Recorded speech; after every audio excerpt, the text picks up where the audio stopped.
A witch knew what to put in her pot to make the special brew. For a favor or two, she might give a potion to you. That's just part of a tale that we told in Dungeons and Dragons and things that you had to put together for somebody, for a witch, and get this certain thing done. So eventually you had the deal that whenever you got to this point, you had the thing that you needed. But it comes along with this, and I'm going to talk about trees again. Last year, at the end of last year, we were going over trees and how they were sacred to many people. Most people know about the sacred oak and yew tree of the elves and things that go along with ancient sacred cultures, but it also goes into ancient Egypt and sycamore trees and yew trees also that they made their god effigies out of too, and that makes that connection. And then, of course, Sumerians and the ancient cedar trees and how they were a evergreen tree that didn't die and come as a rebirth. And some people looking at this say, well, it's the diurnal trees that die off and then come back. Well, yeah, quite often it is, but there's another symbology for the one that did not die. No matter what happens, it's still there and it gives forth. And we keep this in a symbology that's still held to our Christmas tree today. But that's all in another video and a few months from now. For we're not even into Halloween yet, and I'm talking about witches, right? Well, I'm also going to talk about Lord of the Rings and connections to the Rohan and the people that were in that, but where that name might have come from and some ideology that threw in that helped to make that happen. I'll also do one on Beowulf and Grendel and show you a connection there also, but let's just continue. The power of the flying Rowan tree. So Rohan and Rowan can really be synonymous. But he tells you it's the woe of the witches. Now, why were certain plants raised from mere utility to reverence in the collective consciousness of various populations from different cultures? Well, that's a loaded question, for those plants had utility and reason to go along with them, and quite often they found out if you put the right thing together, you could end up having a remedy or a potion for things, and that could go a bunch of different ways. This elevation from purely physical use to the realm of sacred is apparent in multiple cultures. The lotus flower was used as a symbol for the source of Brahma, which sprang forward from the navel of Vishnu after the sacred word Om was uttered in the creation story of Hinduism. Well, also there's God spoke the word, and Om is an ancient symbol of the sun. And people have made the comment, even recently on one of my videos, when I talked about Solomon and how Sol is the sun and Oman is the moon, and how these ancient circles that we look at that people had not only track the moon and the sun and the seasons and quite a lot of things, and giant stones are made up, and it's an incredible thing. But Om can be Sol, Om, On. And so people have said, well, On is the sun god, and then Sol is the sun god, and Om is sun god. And here we go again with the creation story, and let there be light when God speaks, and that's when it happens. And what is that? Well, that's the sun, of course. Adeh. And it goes together, and this shows you that this was the thing that went for time before time, and it also connects with the cosmos and the reality of this world. But trees. The oak tree was associated with Thor, as described in the tales of the Norse. Oh, back up just a second. Lotus flowers, of course, are hooked up through Egypt. And in fact, in North Africa, people and the lotus eaters, the lotophages that they tell you about in the ancient Greeks and so on too. So That's not something that's exclusive. In fact, that orients through all of Orientalism also. The oak tree was associated with Thor as described in the tales of the Norse. And of course, Odin, and he gets nailed on a tree, a spear, and so on. And it's like, wait, I've heard this before. The oak tree was also held sacred by the Druids. This is evident in the legends of sacrifice of white bulls, knock knock, that were made under the often expansive branches of mature specimens of oak trees.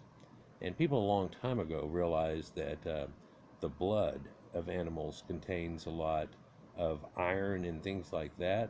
But as it breaks down and does the rot into the soil, which rain helps to percolate it down through, can help feed these ancient trees. And there must be some correlation to it. And so this idea of fertilizing a tree with this sacred thing that goes on perhaps goes way, way the hell back. And it doesn't necessarily have to be domesticated cattle that started it. So how far could it go back? Could we have an avatar type thing that went on long ago?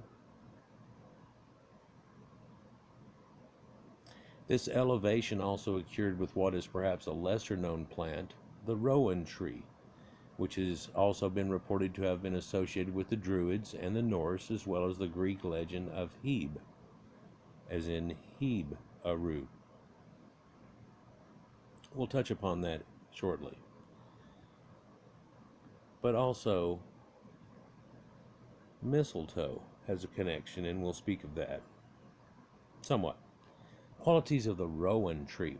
What quality or trait elevated this tree in the minds of the people? Well, the Rowan tree, Sorbus aucuparia, also known as European mountain ash, and so there's the sacred ash tree.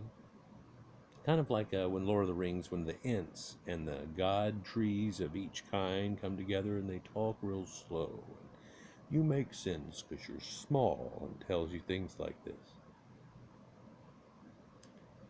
But it's known as European mountain ash, also known as the witch tree or witch wood, and has been used for making jams, wines, and ales for flavorings for forever.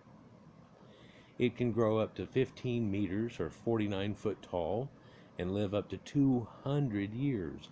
The aforementioned edible products are made from specifically from using tart red berries, which are reported to be high in vitamin C and other beneficial compounds. So something has a use, but then again it has a better use than that. And quite often these seafarers used to get scurvy and things if they didn't have some source of vitamin C. One that we famously know of is coming to the Americas and using oranges, and it was high in vitamin C, and it cured scurvy and kept it from happening and going back and forth. But in a time before, you quite often see them taking these trees with them on boats, and potted trees which aren't in the soil, which we'll get into shortly, and how they might bring that vitamin C and help out their diet. But there's more to it than just diet, for they were sacred, and there's a magic that goes with these things, and it gets quite extensive. For again, it's hooked up with witches, and witches knew what to put in that pot. There we go. So here's another look at a rowan tree in full bloom. It has berries all over it, and it looks somewhat like a holly bush, knock knock, but it has this other essence to it, and it is in the ash family, and you can tell that due to its leaves. Rowan tree rituals. This particular species has also been reported to have additional qualities that resulted in a similar elevation from everyday use. It is allegedly used for the carving of rune staves by the Norse. It has also been said to have been used to ward off the effects of witchcraft and other nefarious and ethereal influences. And of course, so you have this staff that can ward off problems and things, right, in a healing capacity or warding. capacity. In fact, it has been said that so much reverence has been given to the Rowan tree that it was taboo to use it for any other purpose than rituals. Also, some have claimed that it was believed that when harvesting the wood of a rowan tree, a knife or a blade should not be used. It had to be natural, and then you had to use stone as opposed to any type of metal or man-made object. It had to be natural. There are also some legends that the wood should only be harvested on specific days, like Ascension Day, to maximize the effects. More on that later, though. The use of the rowan tree was reported as a ward for protecting cattle. In Sir James Fraser's The Golden Ball, he says, the people believed that on the evening and night of Beltane, the witches were abroad and busy casting spells on cattle and stealing cows' milk. To counteract their machinations, pieces of rowan tree and woodbine, but especially the rowan tree, were placed over the doors of the cow houses, and fires were kindled by every farmer and cotter. When the veil became slightest between the two worlds or realms. It's a nice cottage-looking house. So here we're looking at a tree that's been harvested in such a way that has left behind clear signs of usage in ancient times. Rowan wood tree have been used for carving rune staves and for rituals. Rowan tree bark. You can see that there in the knot holes that are associated with it. So it's going to do this. No, I'm not going to start again. Wow, okay.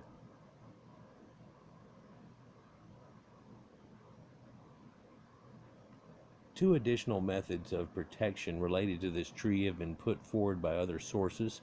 The practice of affixing two sprigs of rowan tree together with a red twine or red hair in the shape of a cross has been reported as a common practice in some parts of Scotland from a long time ago. This charm would then be worn or contained in a pocket. Of course, people think of like Bell Witch and stuff like that that goes on when you start seeing symbols like this. But let's continue. This was used in conjunction with a song that accompanied the charm to aid in the protection from the spells and other influences of witchcraft. So there's this song that's sung, or a hymn that's done to go along with it. And there's a little more to that, but I'll try to get back into it here. Others believe that a staff made from rowan wood wards off spirits of the forest from the Sylvan Wanderer. Now, this is a bad creature of the forest that can come, and this is again like the creature of Grendel, and the bad thing that no one knows that's deep, deep in the forest. We have humanity here, but you go in the forest hunting, and it gets to a point where it becomes wild again, and then what's deeper? Well, you might come out on the other side and realize somebody's hunting on the other side saying the same thing about it. And lo and behold, there's mythologies about these people and what they're like on the other side of this great or scary forest, if you will. So, it even tells you right there, Christmas trees have their roots in ancient customs. That's not what this is about. And the Norse legend of the world tree Yggdrasil, I've done a two-parter about that last year. La Chêne Chapelle is an ancient oak tree chapel as old as France itself. Might ought to look into that. So here's this cross-type object that's been made or can held or ward off, like you're holding it and warding off a vampire. Knock, knock, ding.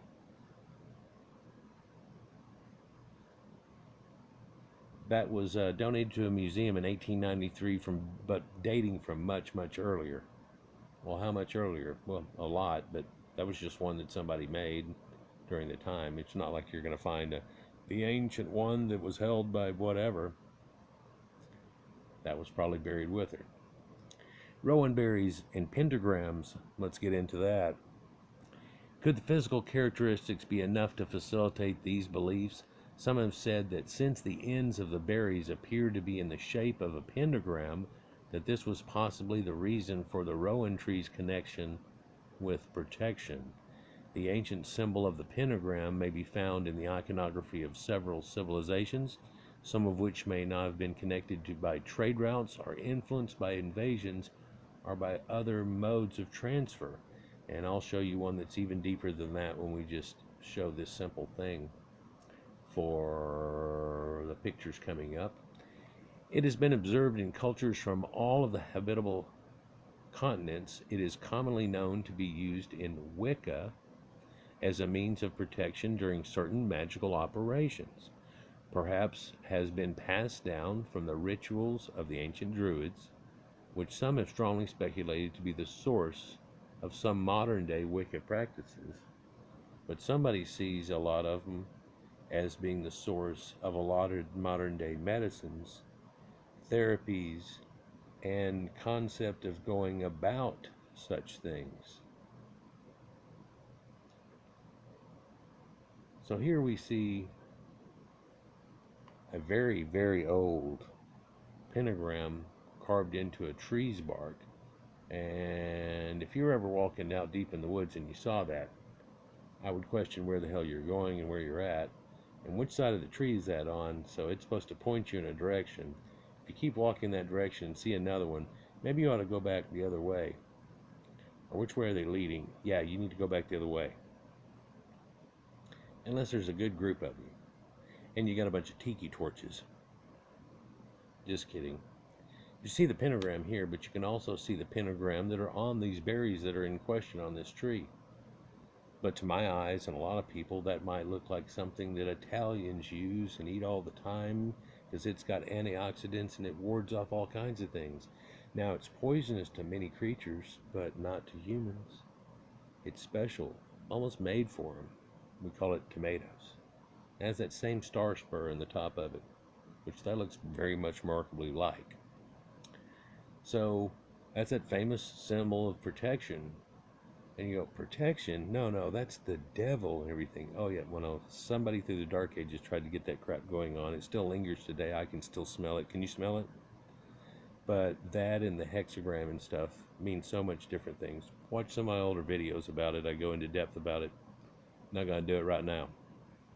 The Druids are also reported to have utilized the berries for certain lunar rituals to prepare a channel for the connection to the rowan tree and to receive its protection from surreptitious forces set against the wearer. So in another form of protection and strengthening of oneself. The berries of the rowan tree are a vibrant red, a color that's often associated with protection. The color red has also been associated with blood, which in turn has been associated with life force, of course, for obvious reasons. This may have added to the connection with the rowan tree and protection just as much as red ochre ever did, or tomatoes, or perhaps red roses or Rosicrucians, and many other things we can go into, but we're going to stay on this tree thing, on this branch right here. The power of the rowan tree for protection has also been held to be amplified when the tree is not rooted in the earth, i.e. a potted plant, like you can grow in ficus trees and stuff, internal and stuff, but also a plant can grow on another plant. A plant can have a divot that can form, and then you can have a leaching of the other plant, something that's parasite type thing, much like mistletoe. This manifestation is known as a flying rowan. The belief that the separation of a plant from the earth will increase the ethereal qualities it possessed is also seen in the reverence that was given to mistletoe. So they tell you in here, again, the view that the mistletoe owes its mystic character partly to not growing on the ground is confirmed by parallel superstition about the mountain ash or rowan tree in Jutland A rowan that is found growing out of the top of another tree is esteemed exceedingly effective against witchcraft, since it does not grow on the ground. Witches have no power over it. If it is to have its full effect, it must be cut on Ascension Day. So there's all kinds of rituals that goes along with this, and here's a video you can watch that tells you about sacred Irish trees, but I've gone into quite a few of them here, but wouldn't hurt for somebody to look at an overview, of course. Beyond protection, the flying rowan tree has been considered to possess another use. Some hold that these places mark portals to ethereal domains. This may explain why some have considered it to be particularly powerful when planted next to stone circles. There are various other uses and beliefs about having a rowan tree in close proximity to dwellings or houses. There is much more information pertaining to and uses and beliefs of the rowan tree and flying rowan. Additional reading information can be found on the citation list under druidry.org. Library, trees, tree lore, Rowan.